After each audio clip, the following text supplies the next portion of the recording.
अब मनसे के गुंडे हिंदी भाषी मुस्लिमों को भी निशाना बनाने लगे। मुंबई के भायखला में स्थानीय लोगों से मेरे सहयोगी शाहिद अंसारी ने बातचीत की। क्या कहा उन्होंने, सुनिए।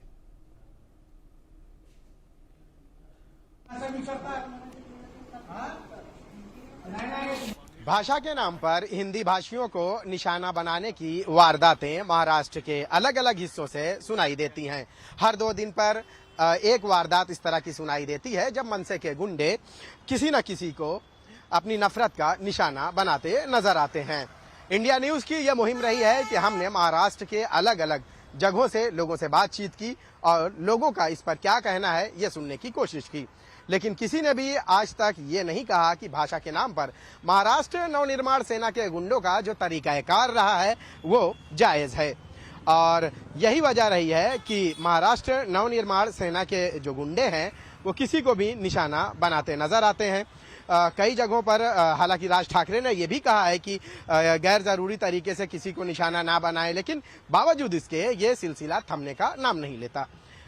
एक वीडियो वायरल हुई है। इस वीडियो में देखा गया है कि नवी मुंबई म्युनिसिपल कॉरपोरेशन में कुछ मुस्लिम महिलाएं हैं जो गई हैं कोई सर्टिफिकेट लेने के लिए, और उस दौरान वहां मौजूद जो अफसर है या क्लर्क है वो उनसे कहता है कि मराठी में बात करें, लेकिन उसी दौरान दूसरे एक मुस्लिम शख्स ने उस क्लर्क को मराठी भाषा में जमकर धोया। यही नहीं, उसे कहा है कि लाओ जीआर बताओ कहाँ लिखा है, इस तरह का। और फिर उसने ये भी कहा कि क्या बुरके में देखकर ये मुस्लिम महिलाओं को देखकर आपका ये मराठी प्रेम जाग गया है जिसकी वजह से आप इन्हें निशाना बना रहे हैं। इसके बाद यहाँ का पूरा स्टाफ जो है हाथ जोड़ते नजर आया।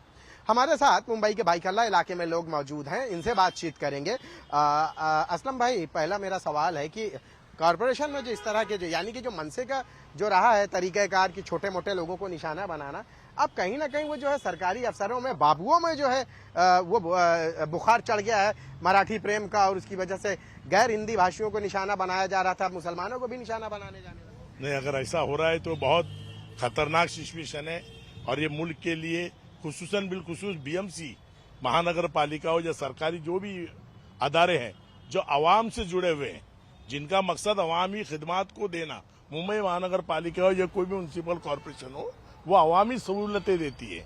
और वहां पर हर जात के लोग, हर भाषा के लोग, हर धर्म के लोग जाते हैं। और वहां पर किसी एक भाषा के लिए ये कहना कि आप पहले वो भाषा में बात करो तो मैं सर्टिफिकेट इशू करूंगा, ये सरासर गलत है और गैर मायनी है। और कहीं ना कहीं मैं समझ रहा हूं कि ये जो है दहशत का और वो जो फिरकानावार जो फसादात भड़काने का और जो मजहबी रंग देने का जो बुखार है वो इस हद तक चढ़ गया है कि लोगों के दिमाग में घुस गया है कि हम लोग जो है आप मराठी बोलो तो ही होगा। मराठी लाजिम है, महाराष्ट्र स्टेट है, यहाँ पर मराठी बोली जानी चाहिए, हम उसके खिलाफ नहीं है।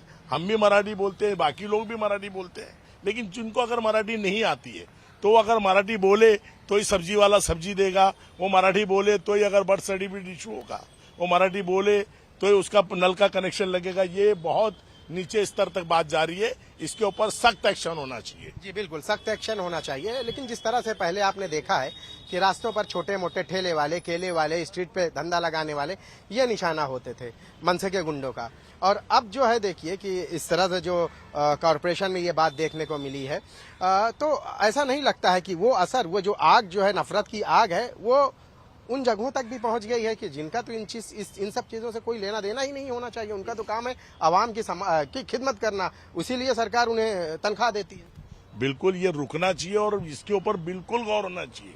बल्कि मैं कहता हूं कि अगर ऐसे ऑफिसर लोगों ने किया है तो पहल होनी चाहिए, ऐसे 2-3 ऑफिसरों को सस्पेंड करना चाहिए, नौकरी से निकाल देना चाहिए, ताकि आवाम में जो गलत मैसेज जा रहा है वो ना जाए। अवामी खिदमात के अदारे हैं, ये पब्लिक सर्वेंट डिपार्टमेंट है।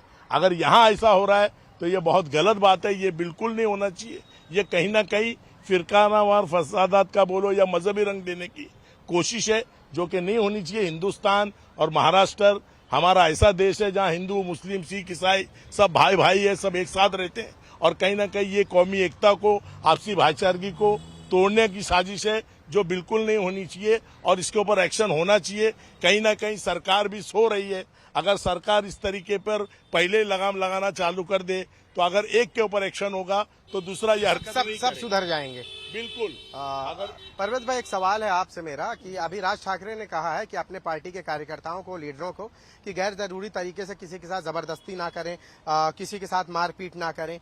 तो राज ठाकरे के अचानक जो सुर हैं वो बदले हुए नजर आते हैं। ऐसा नहीं लगता कि जो कोशिश की गई थी उसमें वो खुद देख रहे हैं कि वो नाकामी हाथ लगी उनको? भाई, राज ठाकरे मुंह पे कुछ और बोलते हैं, पीछे कुछ और बोलते हैं।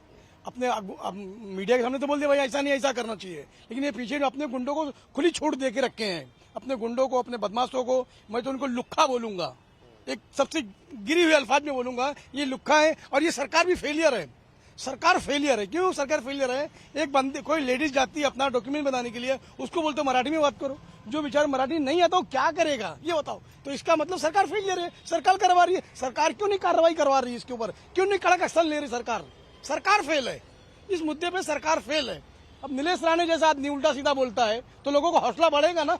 नीलेश राणे पे क्यों नहीं आज तक कार्रवाई हुई? मेरे को ये नहीं समझ। अगर एक बार नीलेश राणे के ऊपर कार्रवाई हो जाती थी तो ये नौबत नहीं आती थी बोलने की। ऐसा नहीं लगता है कि राज ठाकरे की करनी और कथनी दोनों में फर्क है? कहते कुछ है, होता कुछ है। यही वजह है कि इस सिलसिले में अभी तक कमी नजर नहीं आई। कमी कैसे नजर आएगी? चोर को बोलो चोरी करो, सा को बोलो देखते रहो, वो वाला इनका हिसाब है। सब एक ही है ये लोग, सब एक ही है, सब एक ही है ये लोग। चोर को बोलेगा चोरी करो, पुलिस को बोलेगा, सा को बोलेगा देखते रहो। तो सब ये लोग एक ही हैं। ये लोग खाली बीएमसी चुनाव को देखते हुए कि कैसे हमारी सत्ता आ जावे, बस। दूसरा कुछ मराठी वोट बैंक कैसे आ जावे मेरे पास, और जो हिंदी वोट बैंक है वो बीजेपी चाहती है मेरे साथ में आ जावे। बस ये पूरा बीएमसी और टीएमसी का इलेक्शन का खेल है तब, बस। अनवर भाई, क्या कहना चाहेंगे कि इस चुनाव में जो है इनको कामयाबी मिलेगी? नहीं, देखो, पहली बात तो ऐसी है, अगर कामयाबी मिलने को होती थी जब ये बात मराठी मानुस की निकली थी, जब ये हो जाती थी। और ये पहली बार तो है ही नहीं, ये कम से कम चल रहा तो खुद मराठी मानुस भी इस हरकत के खिलाफ। और ज्यादातर आप अगर ध्यान दीजिए, जहाँ भी मारपीट हुई, सब ज्यादातर महाराष्ट्रियन ही लोग हैं। जो हिंदी बोलने वाले बहुत कम है, मराठी जानते सब कुछ है, लेकिन मार खाने की जिद से बोलो तो कोई बोला नहीं है। और मैं इतना जानता हूँ कि ये इलेक्शन बाइकआउट जो ये लोग करके इसीलिए रखे थे बीजेपी वाले, कि इत्यादि सवालों और बीजेपी के सपोर्ट में राज ठाकरे साहब खुद थे। तो उनकी एक पहले से पहल थी कि आप उधर थोड़ा उकसाओ, ताकि हमारा जो भी भाई ने बोला वो सही बात है कि उत्तर भारतीय जो है, जैसे बंगाल के, बिहार के, यूपी के, उनको वोटिंग चाहिए। वो लोग वही क्षेत्र में रहकर काम कर रहे हैं और उन लोग का एक ही मकसद है कि हम कारपोरेशन कैसा भी निकाले। अब उसके अंदर राज ठाकरे साहब सोच रहे कि मैं बाजी मार लूं, बीजेपी सोच रही मैं बाजी मार लूं, लेकिन सेकुलर देश है, सेकुलर जो सोच होगी वही सेकुलर के लोग को वोट मिलने वाला है। ये कितने भी हाथ पैर मारे, कारपोरेशन इनके हाथ में आने वाली नहीं। क्या लगता है आपको कि कॉर्पोरेशन के पहले जो ये तमाशे और जो माहौल बनाने की कोशिश की जा रही है, किस हद तक इनको कामयाबी मिलेगी? बिल्कुल नहीं मिलेगी, क्योंकि लोग अभी अवाम किसी भी शख्स को धोखा देने की बात हो या बेवकूफ बनाने की बात हो, एक ही बार मनाया जा सकता है। बार बार किसी को धोखा नहीं दिया जा सकता, बार बार किसी को बेवकूफ नहीं बनाया जा सकता। अवाम सूझी हुई है, समझदार है, वो इस वक्त सारे लोगों के खेल जानती है, वो अच्छा जानती है, बुरा जानती है, कब क्या हो रहा है वो जानती है। वो वक्त पर अपना पासा फोड़ेगी। जितने हालात जो इन लोगों ने खराब कर दिए, अगर अवाम अभी सूझबूझ वाली नहीं होती, समझदार नहीं होती, तो जो हरकतें गली से लेके दिल्ली तक हुई है, अभी तक के हिंदुस्तान में बहुत बड़ा फिरकानवार फसादात हो गया होता। ये नहीं होने की वजह यह है कि अवाम इस वक्त समझदार है, सूझबूझ है, अपने अकल से काम ले रही है। उनको पता है कि भाई मजहबी धार से निकल करके रोटी रोजी, पेट, रोजमर्रा की जिंदगी की जरूरत है, वही हमारी पूरी नहीं हो रही है। हम लड़ने के लिए कहाँ जाएं? परवेज भाई, ऐसा नहीं लगता है कि भले चुनाव में जो है ये कामयाब हो ना हो, लेकिन नफरत की जो सियासत है कुछ हद तक तो उसमें कामयाबी इन्होंने हासिल की है, इसीलिए तो हर 2 दिन पे एक वारदात सुनाई देती है। हाँ, कुछ ना कुछ तो कामयाब हुए हैं ये लोग, कुछ ना कुछ कामयाब हुए हैं, लेकिन पब्लिक जरा होशियार हो गई है। अब पब्लिक इसमें नहीं पढ़ना चाहती। जो भाई ने बताया, भाई बहुत सही बताया, लोग अपने रोजी रोटी में परेशान हैं। सुबह उठती तो दूध वाले को पैसा देना है, खारी वाले को पैसा देना है, लड़के का फीस भरना है, लोग इसमें परेशान है। या इनके भाषा के चक्कर में उलझना। हाँ, या इनके भाषा के चक्कर में उलझना। तो पब्लिक उलझना नहीं चाहती है, ये लोग खुद अपना उलझाते हैं लोगों को, ये खुद उलझाते हैं। पब्लिक उलझना नहीं चाहती है। कोई भी मराठी आदमी को या हिंदी आदमी को किसी को तकलीफ नहीं किसी भाषा से। जिसको मराठी है तो मराठी में ही बात करता है, जिसको मराठी नहीं आती है वो आदमी मजबूरी में हिंदी में बात करता है। अब इसका ये मतलब नहीं तुम गुंडागिरी चालू कर दो, मारना पीटना। अब ये मजहब पे आ जाएगा, ये भाई ये बहुत बड़ा ये अंगार लग जाएगा, ऐसे रहेगा। अगर इस पे कंट्रोल नहीं हुआ तो हिंदू मुसलमान भी हो सकता है आगे चल के।